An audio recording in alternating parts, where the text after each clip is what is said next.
Bismillahirrahmanirrahim, mes chers étudiants, bienvenue à l'occasion de cette dernière vidéo consacrée à l'étude du dernier élément du marketing opérationnel, à savoir la politique de distribution. Alors, rappelons qu'on est toujours dans le cadre du quatrième point, à savoir le marketing opérationnel, qui est composé de 4 éléments, le produit, le prix, la communication et la distribution. Donc, nous avons eu l'occasion de voir les 3 premiers éléments, à savoir le produit, le prix, la communication. Maintenant, on va étudier la politique de distribution. On appelle ces éléments des éléments du marketing opérationnel, ou bien on les appelle aussi les éléments du marketing mix. Alors, les appeler mix parce que ce sont des éléments inséparables, sont interdépendants, d'accord? On peut difficilement séparer l'un ou l'autre. Lorsque un élément manque, ça peut influencer toute la politique ou la performance commerciale de l'entreprise. Logiquement, on peut faire le raisonnement suivant. Une entreprise qui dispose d'un bon produit, d'un bon rapport qualité-prix, avec un produit qui est connu, donc l'entreprise a fait le nécessaire pour le faire connaître, le faire aimer, tout ceci s'en sert à rien si le consommateur ne dispose pas de produit, ne le trouve pas dans les points de vente. Donc, tout là, l'importance de la politique de distribution qui consiste à rendre accessible le produit au consommateur final. Donc, le consommateur va se poser la question, alors j'ai pris connaissance de l'existence d'un bon produit avec un bon prix, le produit apparemment a une bonne image, mais le problème, où est-ce que je vais le trouver? Il n'existe pas dans un magasin, donc lorsque je trouve pas le produit dans un magasin, automatiquement je vais chercher chez la concurrence. Dans ce point donc, en traitant la distribution, on va évoquer 3 éléments essentiels. Tout d'abord, les objectifs de la politique de distribution, les canaux de distribution et enfin les options de distribution. Mais avant, essayons de définir la politique de distribution. Alors, par politique de distribution, on entend l'ensemble des actions visant à constituer et à entretenir un réseau de distribution, c'est-à-dire c'est l'ensemble des choix ou des actions opérées par une entreprise pour constituer et entretenir un réseau de distribution. Lorsqu'on dit un réseau de distribution, c'est un réseau de vente, ou là un réseau de points de vente, de magasins qui permettent de rendre accessible le produit. Ce sont des magasins que nous avons choisi, dans lesquels on va mettre nos produits de manière à ce que le consommateur, en cherchant le produit, il va le trouver aisément. Alors, quels sont les objectifs de la politique de distribution? Quelle est son importance pour une entreprise? Alors, en général, on reconnaît 3 objectifs à la distribution. Tout d'abord, un objectif de couverture du marché. Lorsque le produit est distribué à grande échelle, dans un maximum de points de vente, ça permet de couvrir la demande et donc être proche du consommateur final. Une fois le produit est disponible dans un maximum de points de vente, donc il est accessible pour le consommateur, automatiquement il va être acheté et donc un produit acheté, c'est plus de rentabilité pour l'entreprise. Enfin, nous avons un 3e objectif qui est celui de la notoriété et de l'image. Alors tout d'abord, la notoriété. Il est évident que lorsque on distribue le produit à grande échelle, plus on le distribue à grande échelle, plus il sera connu. D'accord? Donc on gagne en notoriété. Alors pour l'image, certaines entreprises certes essaient de distribuer leurs produits dans un maximum de ventes, mais aussi en sélectionnant aussi les meilleurs points de vente.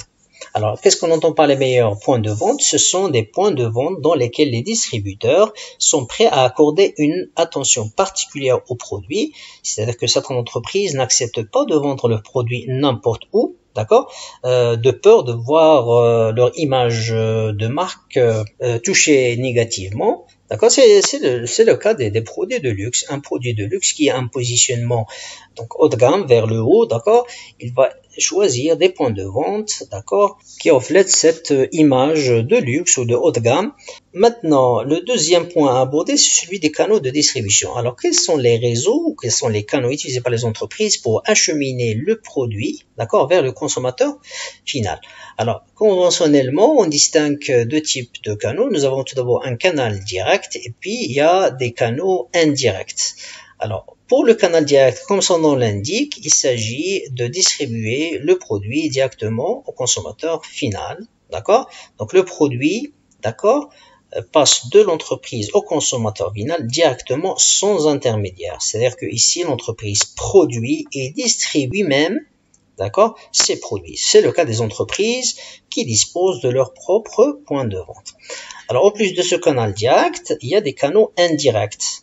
Alors, un canal est dit indirect lorsque l'entreprise passe par des intermédiaires, c'est-à-dire que la vente n'est pas directe. Donc, l'entreprise passe par des intermédiaires, des distributeurs, des vendeurs, comme les détaillants, les grossistes, qui se chargent de distribuer le produit au consommateur final. Alors, pour les canaux indirects, on distingue trois types de canaux. Nous avons le canal court, le canal long et le canal ultra long. Alors, le canal court, d'accord, ici, l'entreprise passe par un détaillant, d'accord, et le détaillant se charge de vendre le produit au consommateur final. Alors, qu'est-ce qu'un détaillant? Ce sont des points de vente qui achètent en quantité, modérée. Ils n'achètent pas en grande quantité, et donc, pas les épiciers, pas les cafés, pas les restaurants, pas les magasins, pas les moyennes surfaces. D'accord? Donc, c'est un canal utilisé par les entreprises, par exemple, qui opèrent au niveau local, au niveau d'une ville, qui sont présentes uniquement au niveau d'une ville, voire dans quelques villes d'une région.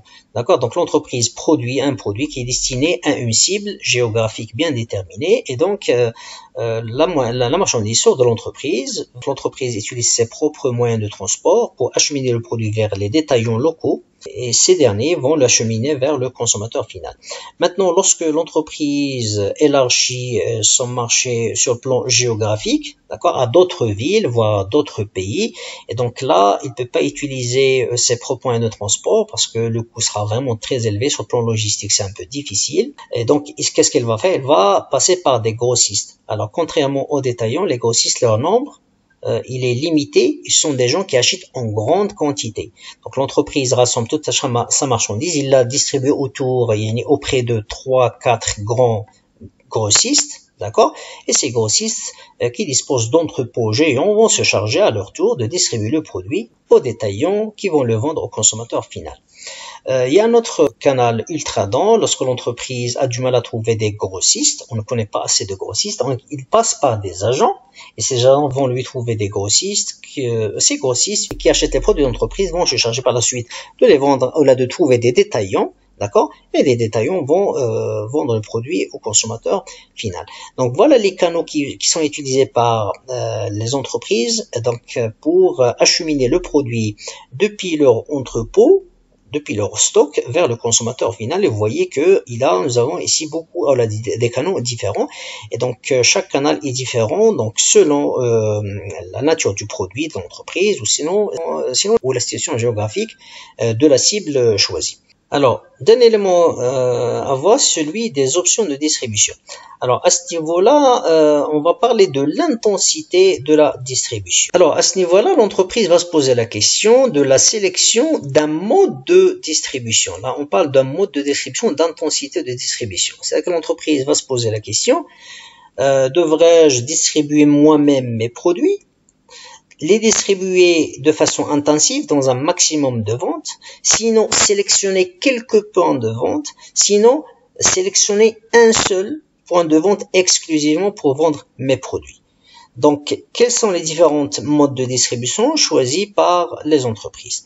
Alors, le premier mode de distribution est celui de ce qu'on appelle l'autodistribution. Alors ici, l'entreprise décide, elle a choisi de distribuer ses produits, d'accord, dans ses propres points de vente. Donc, l'entreprise produit et constitue ses propres points de vente, c'est-à-dire que le produit est vendu dans des magasins qui sont propres à l'entreprise, qui appartiennent à l'entreprise. Donc, l'entreprise ne passe pas par des intermédiaires.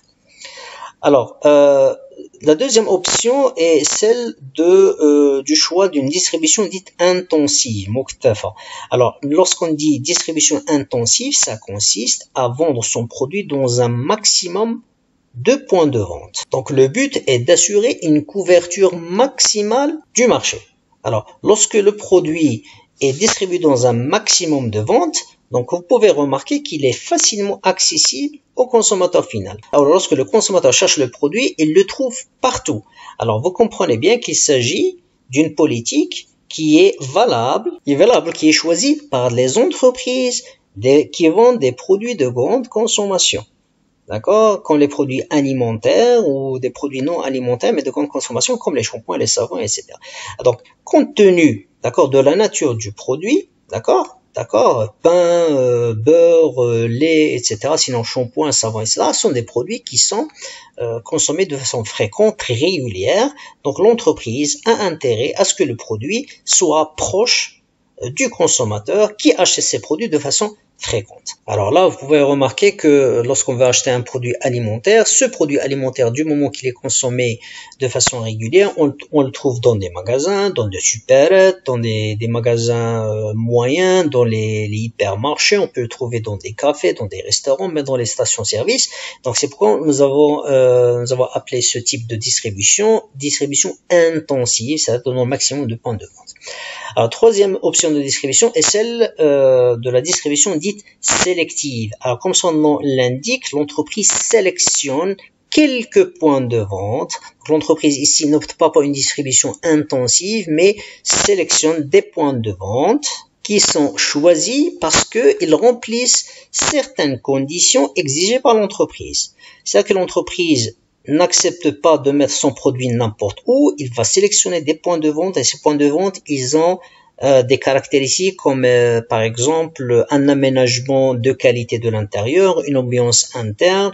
Alors ce sont des éléments qui mettent en valeur le produit. C'est le cas des entreprises par exemple qui vendent des produits, d'accord, haut de gamme ou de produits de luxe. Alors vous pouvez remarquer facilement que ces produits de luxe ou de haut de gamme sont vendus dans des magasins spécialisés. D'accord? Parce qu'ils ont une image à défendre auprès du consommateur final. Lorsque je dispose d'un positionnement haut de gamme, où je défends une certaine image dans l'esprit du consommateur, d'accord? Une image de qualité, de luxe, d'accord? Et donc là, j'ai intérêt à ce que le lieu de distribution reflète cette image. Enfin, nous avons la dernière option de distribution et celle dite la distribution exclusive.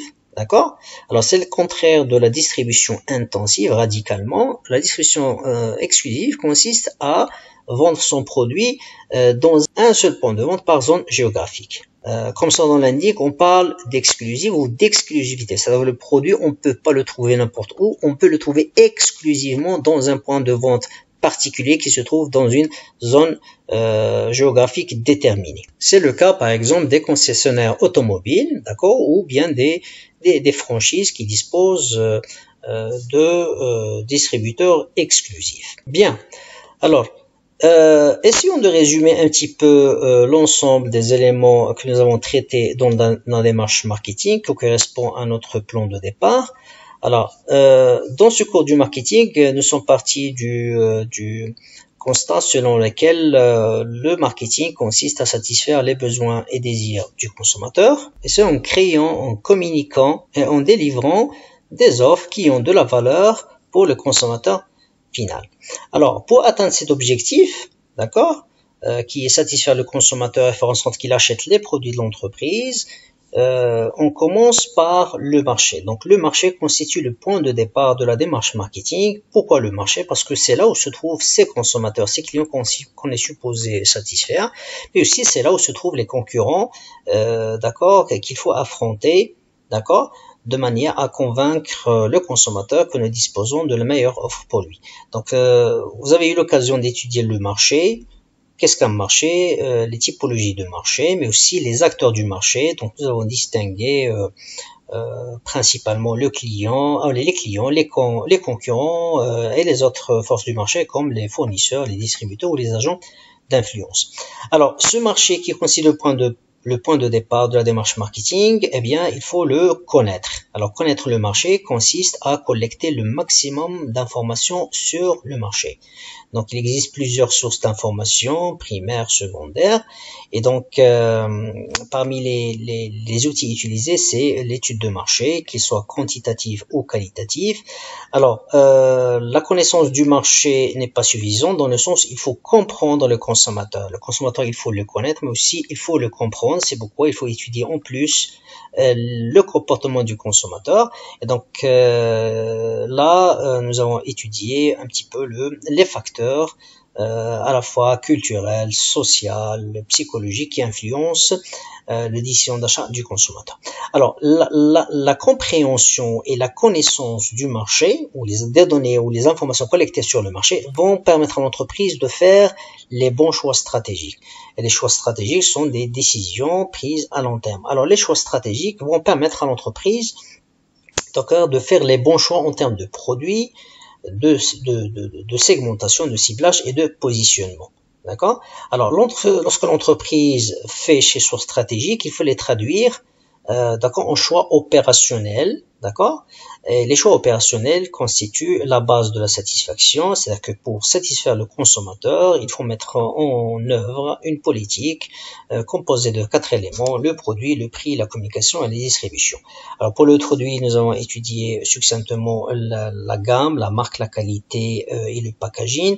Pour le prix, nous avons mis l'accent sur les objectifs du prix et différentes politiques de prix, donc soit un prix bas dans quel cas on l'utilise, la politique du prix aligné ou bien la politique d'écrémage qui correspond à la fixation d'un prix élevé.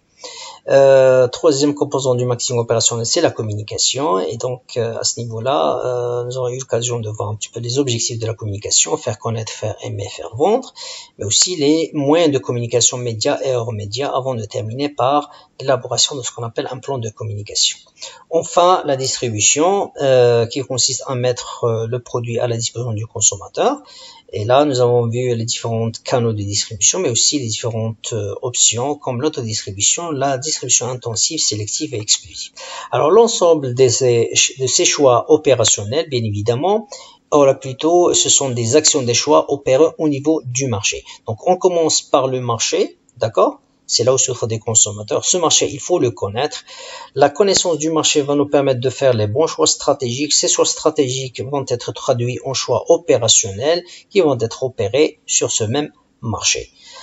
Alors, pour terminer, essayons de donner un petit exemple du passage d'une démarche marketing d'une entreprise qui a passé du marketing stratégique au marketing opérationnel. Nous allons essayer de voir un petit peu le cas de Danone Breakfast, à l'époque qui a lancé la marque Breakfast, d'accord? Donc voilà une marque qui a été mise sur le marché, et on va essayer de voir comment l'entreprise, voilà, quels sont les choix qui ont été opérés par l'entreprise à la fois sur le plan stratégique et sur le plan opérationnel. L'idée est la suivante: donc il s'agit d'un yaourt, d'accord, vendu avec des céréales. Donc à l'occasion de son lancement, donc l'entreprise a déjà collecté l'information, d'accord. Les informations collectées étaient encourageantes pour le lancement du produit. Donc l'entreprise a trouvé que les consommateurs sont prêts à essayer ce produit, d'accord, et à l'acheter. Et donc voilà les informations, les choix stratégiques opérés. Donc il s'agit de faire un choix au niveau du produit. Donc c'est un produit nouveau sur le marché, dans le sens où il associe le yaourt aux fruits et céréales. Alors, le deuxième, après avoir segmenté le marché, l'entreprise a choisi cette cible. Donc, la cible, c'est le grand public. Donc, la cible privilégiée sont les enfants et les adolescents. Donc, c'est un produit de grande consommation. Il est destiné à tout le monde, et plus particulièrement les enfants et adolescents. Alors, le positionnement. Alors, pour se différencier des autres concurrents, donc Danone essaie d'ancrer dans la tête du consommateur qu'il s'agit d'un yogourt spécialement adapté au petit déjeuner. D'accord? Alors maintenant, comment passer de ces choix stratégiques aux choix opérationnels?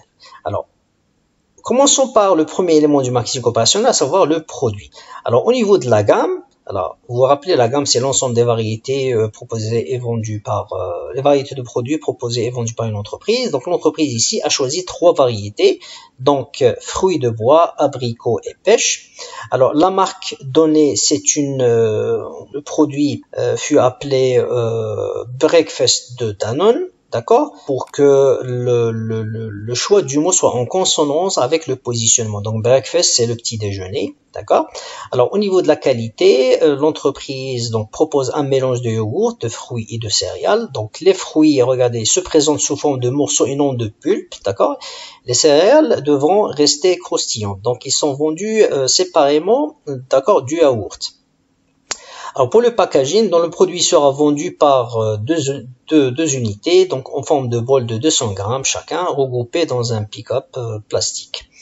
Alors pour le prix, donc l'entreprise a choisi une politique d'alignement. Donc le prix sera choisi à l'époque, c'était de 1,52 € à l'unité, ce qui, compte tenu de la marge des distributeurs, entraînera un prix de vente consommateur de l'ordre de 1,86 € en hypermarché. D'accord? Donc l'entreprise va vendre le produit aux distributeurs à 1,52 € et donc les distributeurs, bien sûr, pour gagner, pour un gain de marge, donc ils vont le vendre à un prix final qui est celui de 1,86 €. Alors puisqu'il s'agit d'un produit de grande consommation, regardez la communication. Donc un produit nouveau de grande consommation, il faut qu'il soit connu, il faut le faire connaître auprès du consommateur. Donc pour le lancement, l'entreprise a préparé un budget de 1 million d'euros. Alors regardez les médias utilisés, la télévision et l'affichage 700 000 € et puis la communication hors média, d'accord, 300 000 €. Alors communication média, pourquoi? Parce que la télévision permet de couvrir géographiquement, d'accord, tout le territoire français, parce que c'est un produit destiné, d'accord, aux consommateurs français. Donc on a utilisé la télévision, d'accord, pour atteindre le maximum de consommateurs, plus l'affichage complément à la télévision. Communication hors média, regardez l'échantillonnage et promotion consommateur. Alors par contre, par échantillonnage, c'est plutôt voilà une pratique de marketing direct. Ça consiste à proposer des dégustations dans les magasins. Donc vous rentrez dans un magasin et puis vous avez des gens qui vont vous proposer de déguster le yaourt, d'accord, et aussi des promotions à l'occasion du lancement du produit.